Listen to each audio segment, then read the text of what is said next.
Guys ગુડી કિચનમાં આપનું હાર્દિક સ્વાગત છે। આજે આપણે બનાવવાના છે પાવભાજી। તો એના માટે આપણે શાકભાજી બધા કટિંગ કરી લીધા છે। રીંગણ, બટેકા, ફુલેવર, કુબી, કેપ્સિકમ અને વટાણા અને ડુંગળી અને એક ટમેટો। આપણે શાકભાજી બધું ધોઈ લેવી અને કુકરમાં એડ કરી દઈએ। જો બધું આપણે કાપી લીધું હતું। રીંગણને છાલ ઉતારીને પછી આપણે કાપ્યું છે।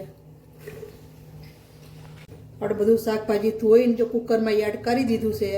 આપણે ડુંગળી અને એક ટમેટો કાપી લીધું હતું એ પણ અંદર એડ કરી દઈશું અને નાખી દઈશું અંદર એક ચમચી જેવી હળદર બાફામાં।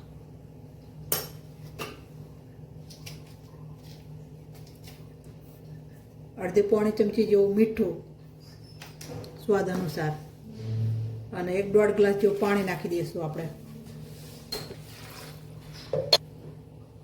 કુકર આપણે જો ગેસ ઉપર મૂકી દઈશું બાફવા માટે। 4-5 સીટી વાગે ત્યાં સુધી બફાવા દઈશું। આપણું શાકભાજી બફાઈ ગયું છે। આપણે હવે ભાજીનો વઘાર કરશું। તો એના માટે આપણે ગેસ ઉપર લોયું મૂકી દીધું છે। આપણે અંદર તેલ એડ કરશું 5-6 પાવરા જેવું। આમાં તેલ ઝાઝું જ હોય ભાજીમાં એટલે આપણે ઝાઝું તેલ એડ કરશું।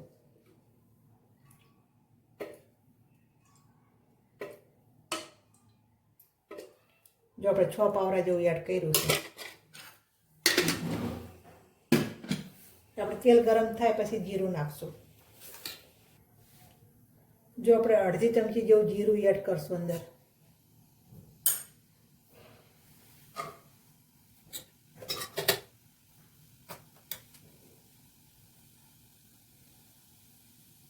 જો આપણું જીરું હવે ફૂટી જવા આવ્યું છે, ઉપર આવી ગયું છે આપણે।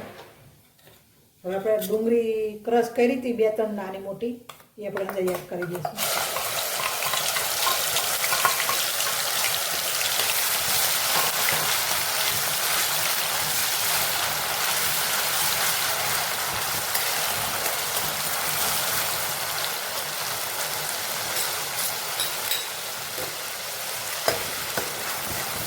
અને થોડીક બદામી કલર જેવી થવા દઈશું આપણે। તેલ છૂટું પડે ને ત્યાં સુધી આપણે હલાવશું।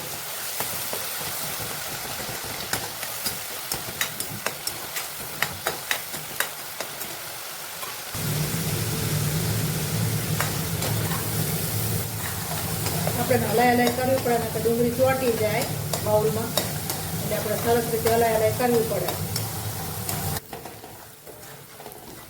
જો આપણી ડુંગળીમાંથી તેલ છૂટું પડી ગયું છે અને કલર ચેન્જ થઈ ગયો છે। જો બ્રાઉન જેવી થવા માંડી છે। હવે આપણે 2-3 ટમેટાની ગ્રેવી કરી લીધી હતી એ પણ અંદર એડ કરી દઈશું।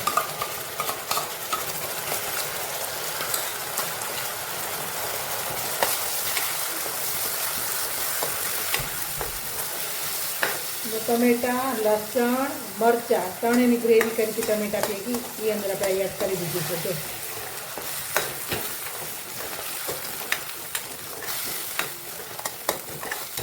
જો હવે તેલ છૂટું પડે ને ત્યાં સુધી આપણે હલાઈ કરશું, સરસ મજાનું ચડી જાય।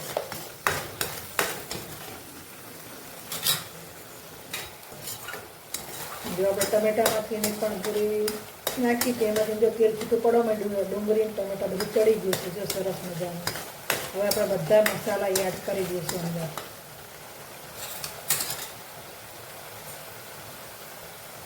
જો આપણે બાફામાં નાખ્યું તો એટલે અડધી ચમચી હળદર એડ કરશું। 1.5 ચમચી જેવું ધાણા જેવું એડ કરશું આપણે। અડધી ચમચી જેવો જલારામ ગરમ મસાલો,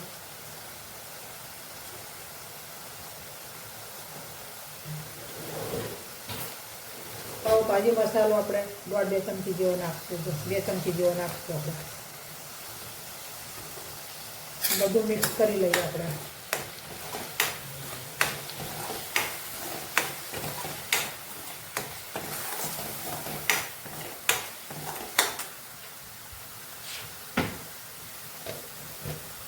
થોડુંક આપણે મીઠું નાખશું। બાફામાં નાખ્યું હતું એટલે થોડુંક જ નાખવાનું છે।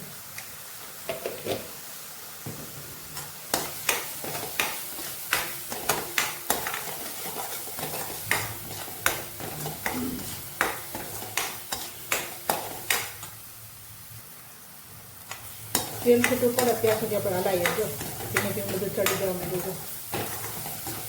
પછી ખરખું થઈ જાય ને પછી આપણે થોડું પાણી એડ કરશું અંદર.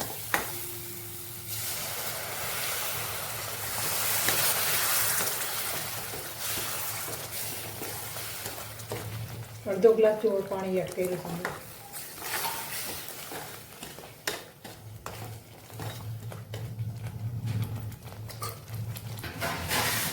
તેલ છૂટું પડી જાય ને સરસ મજા ચડીએ ત્યાં આપણે ઢાંકીને રાખીએ 2 મિનિટ.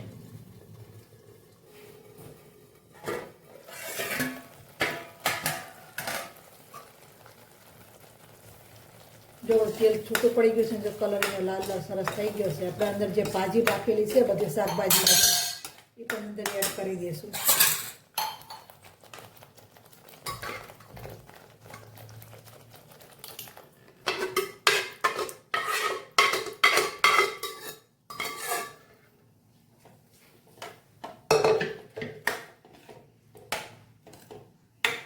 સરસ રીતે મિક્સ કરી લઈએ બધા મસાલા હારે. જો શાકભાજી બધું બાફેલું છે ને આપણે અડધું લીંબુ એડ કરી દઈશું અંદર.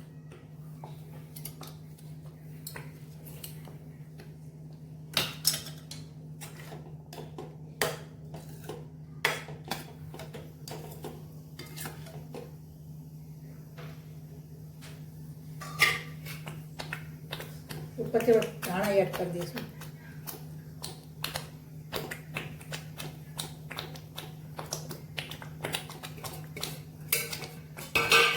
એમાં તો આપણે કંઈક ઢાંકી દઈશું 2 મિનિટ પૂરતું. જો આપણી ભાજી સરસ મજાની રેડી થઈ ગઈ છે. ભાજી રેડી થઈ ગઈ છે. આપણે હવે પાવ ગરમ કરી લઈએ.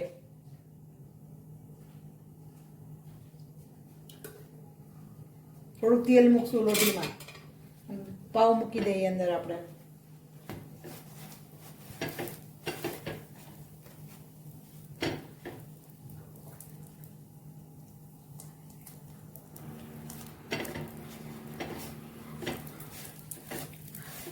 જો આપણા પાવ ગરમ થવા માંડ્યા છે સરસ મજાના.